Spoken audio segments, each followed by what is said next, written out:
the Minister, ladies and gentlemen, good morning, god morgon, dobry utro. I could do it in Sami language, but I forgot it. Sorry.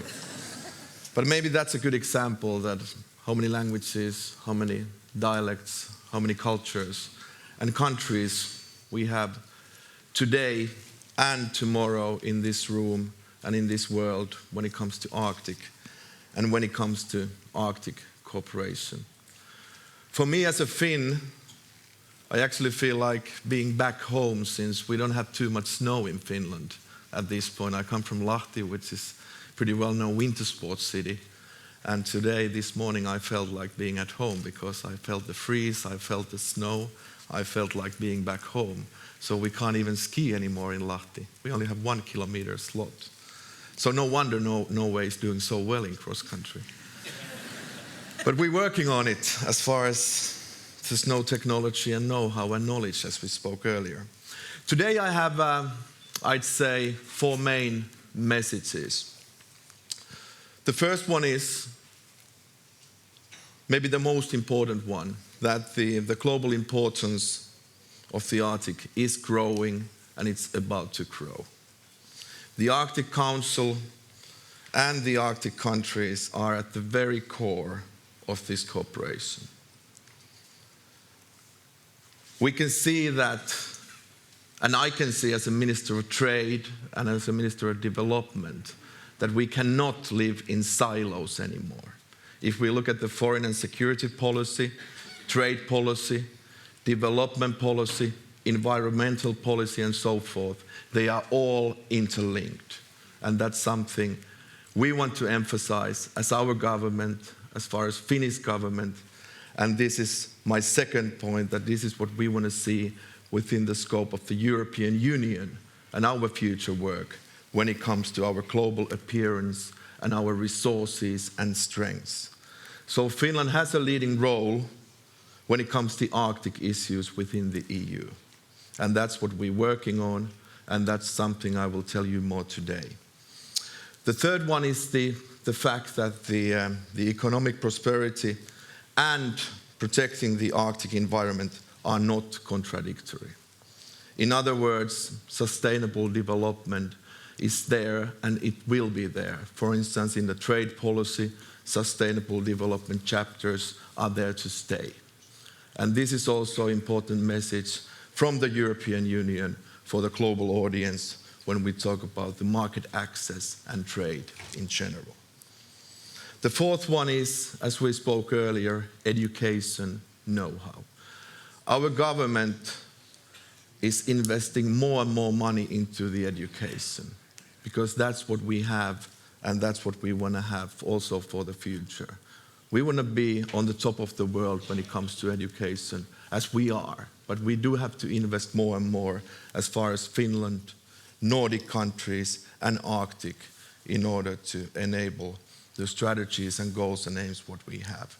But it also means the research and development, R&D, and it also means that, for instance, the Finnish government having probably the most ambitious climate targets in the world, being carbon neutral by 2035, that we are to do it mutually with the industries, with the people.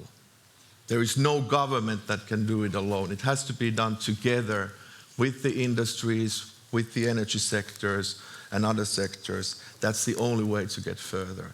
And that's why we are confident and convinced that we will manage with our targets and we can deliver to our people. If we look at the key components today, I'm very happy to be here today.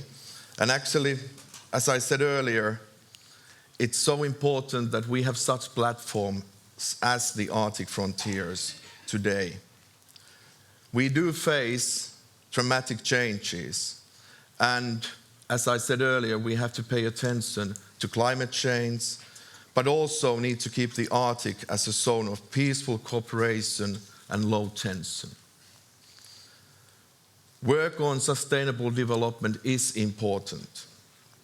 We need to maintain the balance between climate change, environmental protection, prosperous living conditions, and seizing the economic possibilities. the Arctic Council remains at the very core of Arctic cooperation. The role of indigenous people in the Arctic Council is unique. The Arctic Council needs our support and sufficient resources.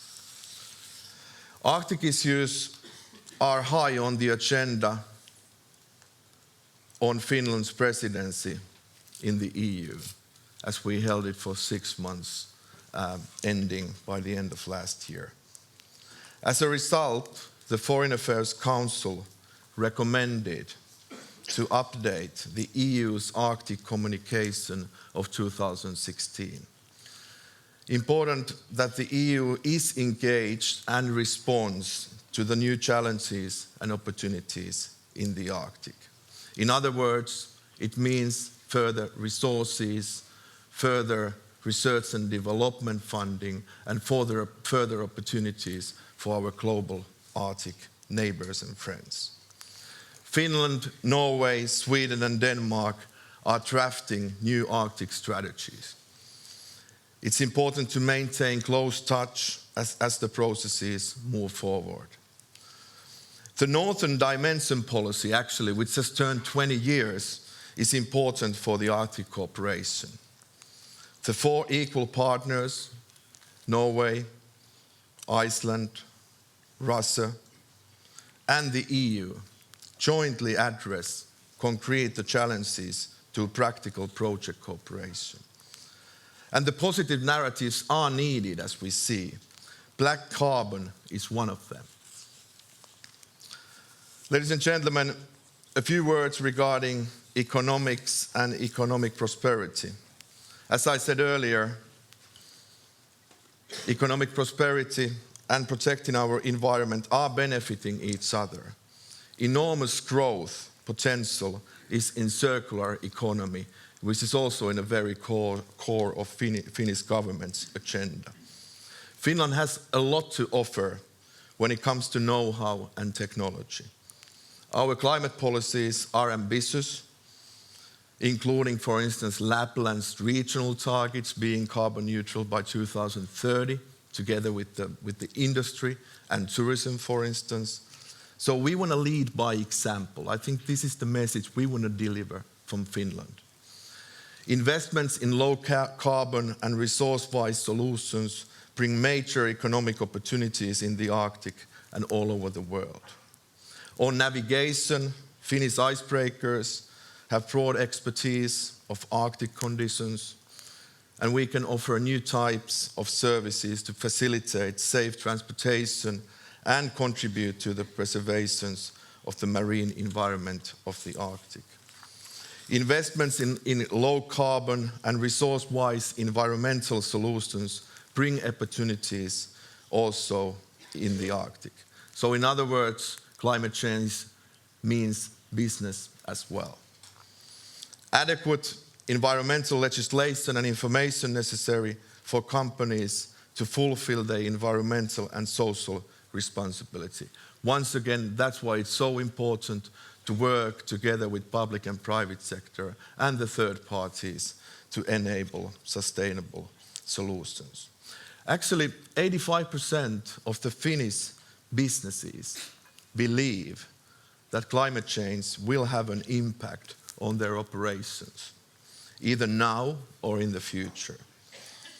Arctic Economic Council does valuable work in pulling together the resources, knowledge, and plans of private sector across the region. And finally, ladies and gentlemen, minimizing the risks of heavy fuel oil in the fragile Arctic Ocean is important.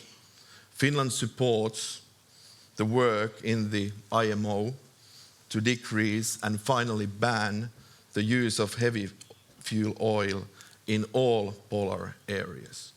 Thank you so much.